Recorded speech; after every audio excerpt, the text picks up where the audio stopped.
오늘 새벽부터는 이 스가랴 말씀을 통해서 또 함께 은혜를 나누기를 원합니다. 이 스가랴는요, 여호와께서 기억하셨다라는 의미를 지닌 이름입니다. 포로 귀환 후 이 스가랴가 기록이 되었는데요. 페르시아 왕 고레스가 바벨론을 점령한 후에 이 고레스는 선지자들의 예언대로 예루살렘에 여호와의 성전을 건축하도록 이 포로로 바벨론의 포로로 끌려왔던 유다 백성들을 다 귀환시켰습니다. 스룹바벨과 대제사장 여호수아의 주도하에서 제단을 만들고 성전 공사를 시작했지만 그 땅에 있는 대적들의 방해에 직면해서 다리오 왕 2년까지 이 성전 건축 공사가 중단되게 됩니다. 이런 배경에서 그들이 성전 건축을 계속하도록 격려하기 위해서 학개와 스가랴의 예언이 시작되게 됩니다.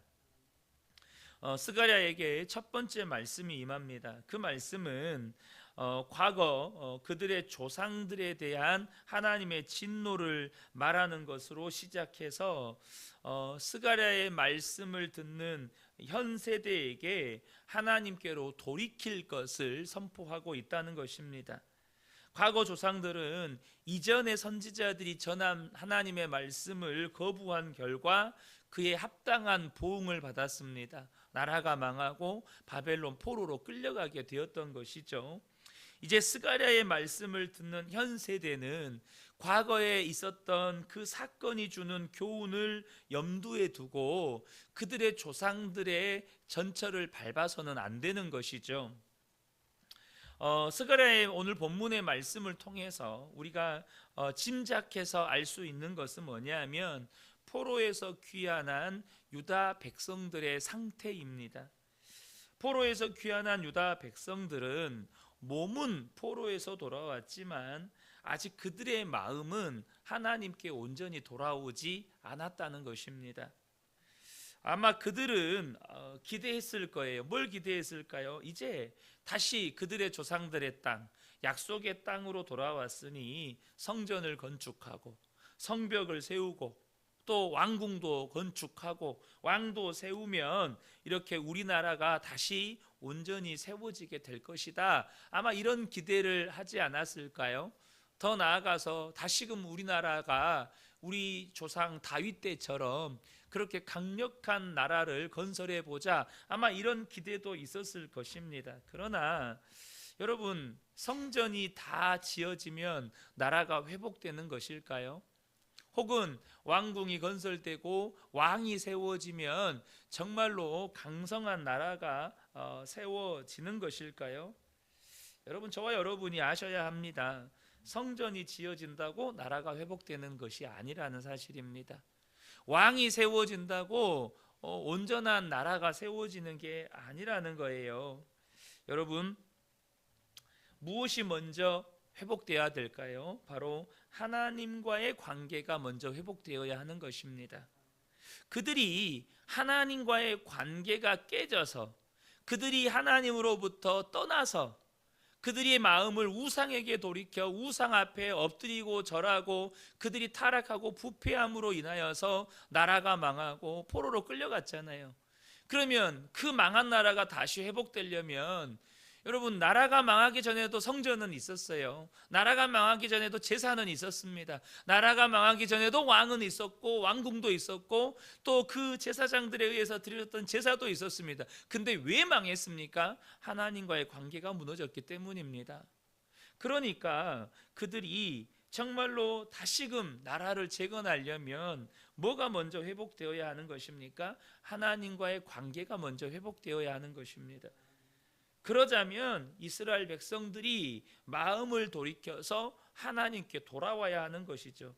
하나님은 그때 자신도 자기 백성에게 돌아오겠다고 말씀하십니다. 3절을 보면 그러므로 너는 그들에게 말하기를 만군의 여호와께서 이처럼 이르시되 너희는 내게로 돌아오라 만군의 여호와의 말이니라. 그리하면 내가 너희에게로 돌아가리라 만군의 여호와의 말이니라. 너희가 내게로 돌아와라. 너희가 내게로 돌아오면 나도 너희에게로 돌아가겠다. 이렇게 말씀하고 계시다는 거예요. 여러분, 이 말씀은 하나님께서 끊임없이 이스라엘 백성들에게 선포하셨던, 외치셨던 말씀입니다.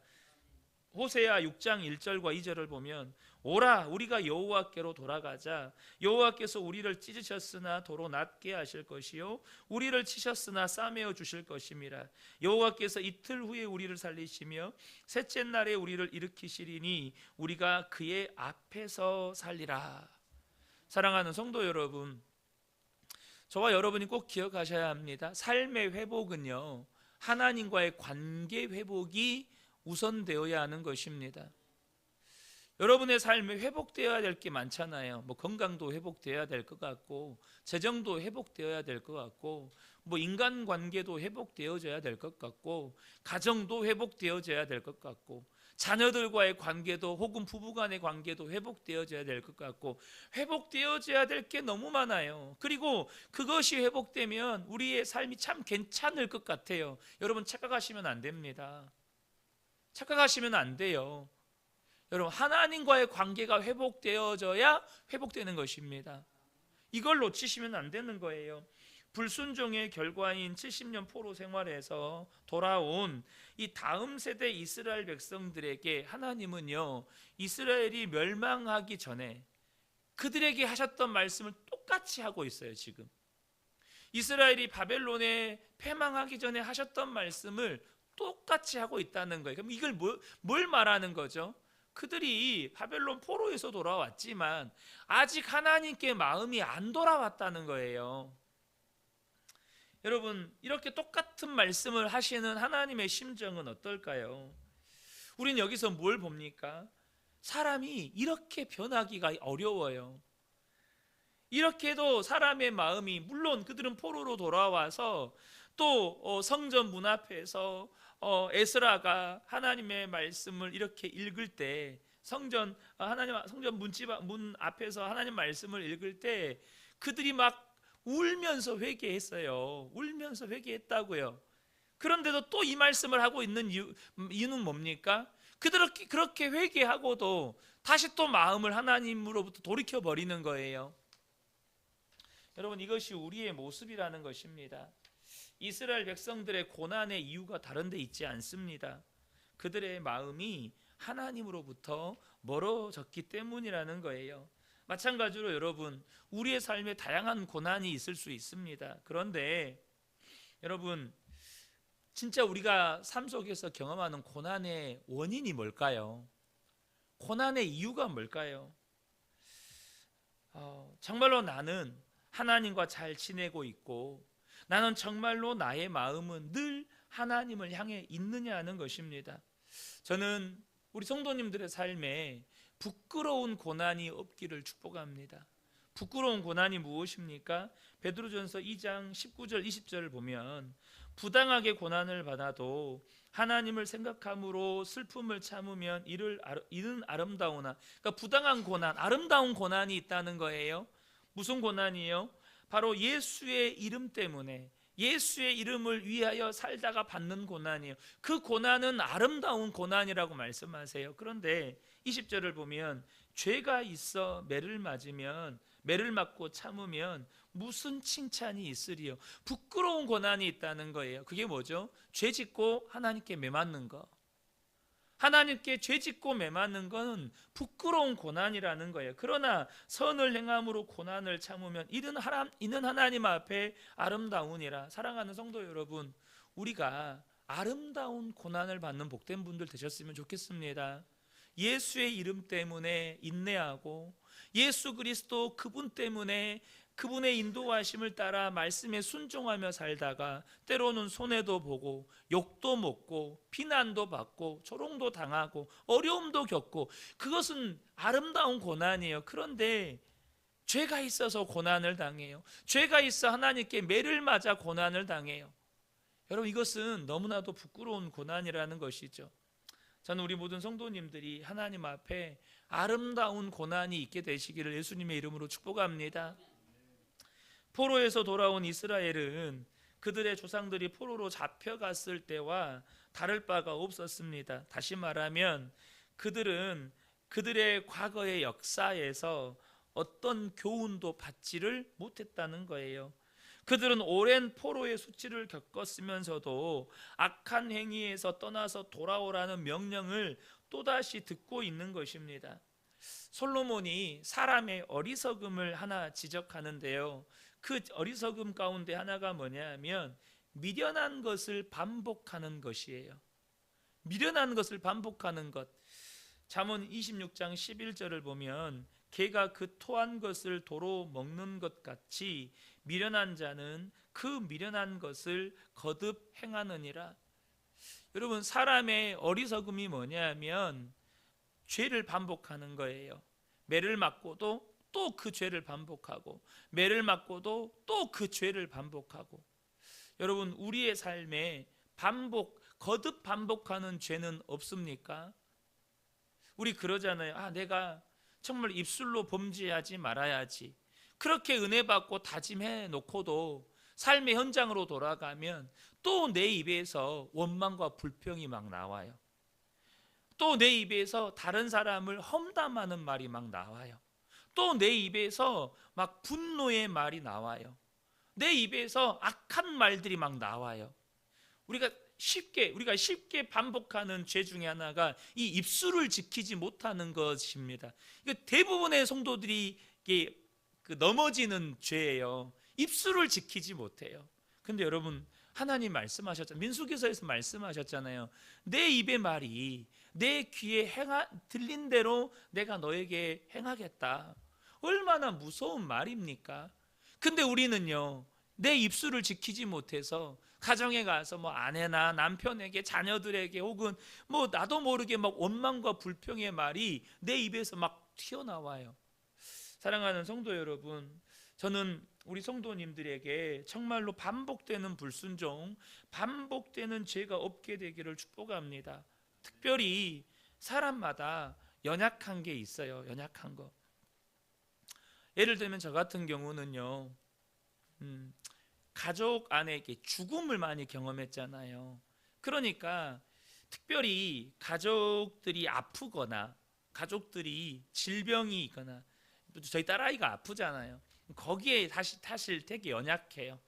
어려서부터 가족들의 죽음을 자주 접하다 보니까 그런 부분에 있어서 쉽게 이렇게 마음이 무너질 때가 있고, 하나님 앞에 이렇게 막 무너질 때가 있어요.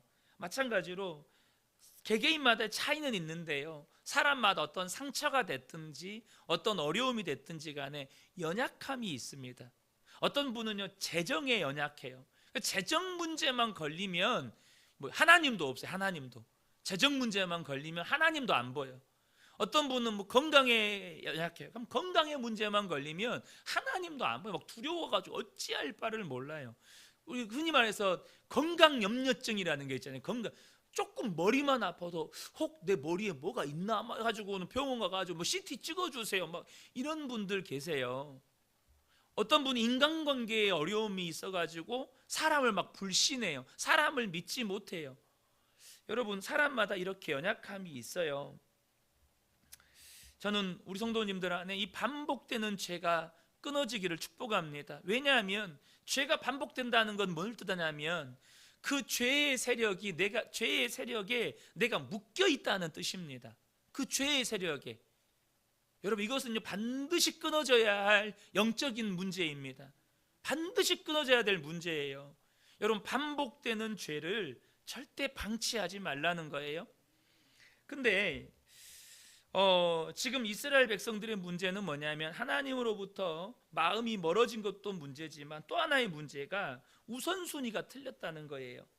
하나님이 원하시는 건 성전이 아닙니다. 다시 말해 눈에 보이는 건물이 아니라는 거예요. 그래서 하나님은 그들의 악한 대적들을 통해서 성전 건축이 중단되는 것을 허락하신 것입니다. 그들에게 정말 중요하고 시급한 문제는 성전 건축이 아니라 하나님과 무너졌던 관계를 회복하는 일입니다.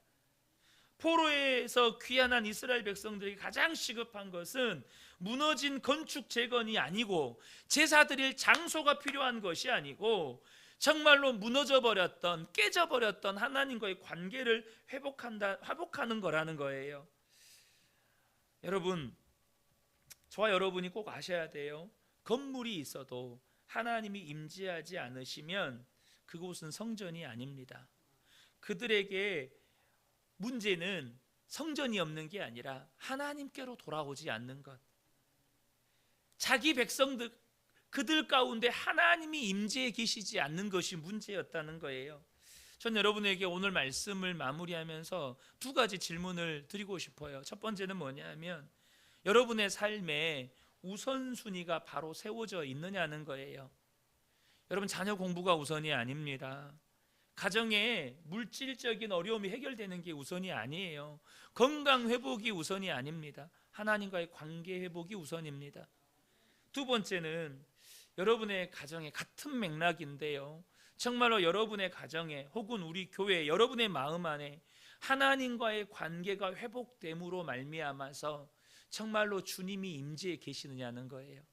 여러분의 가정에는 주님이 임재해 계십니까?